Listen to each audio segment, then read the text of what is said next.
రాజుల రాజ్యాలు వచ్చినాయి. సౌదీ అరేబియాకి మహమ్మద్ బిన్ సల్మాన్ ఎట్లాగో అట్లాగే దుబాయ్కి సంబంధించి యువరాజు జాయేద్ తాజాగా భారతదేశానికి వచ్చారు. నరేంద్ర మోడీతో భేటీ అయ్యారు. Sheikh Khalid bin Mohammed bin Zayed Al Nahyan మోడీతో మీటింగ్ అయ్యారు. ఒప్పందాలు కుదిరినాయి. Abu Dhabi National Oil Corporation, Indian Oil Corporation Limited మధ్యన దీర్ఘకాలిక ఎల్ఎన్జీ సరఫరా ఒడంబడిక కుదిరింది. ADNOC India Strategic Petroleum Reserve Limited మధ్యన కూడా ఒప్పందం కుదిరింది.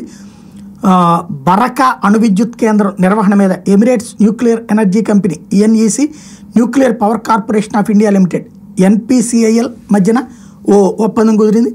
అబుదాబి అన్షోర్ బ్లాక్ అట్లాగే 1కి ఉత్పత్తి రాయితీ కోసం ఉర్కా భారత్ ఏడీఎన్ఓసి మధ్య ఒప్పందం కుదిరింది. ఇవి కాకుండా భారతదేశంలో ఆహార పార్కుల ఏర్పాటు కోసం గుజరాత్ ప్రభుత్వం అబుదాబి డెవలప్మెంటల్ హోల్డింగ్ కంపెనీ పీజేఎస్సి మధ్యన కూడా విడివిడిగా ఒప్పందం కుదిరింది.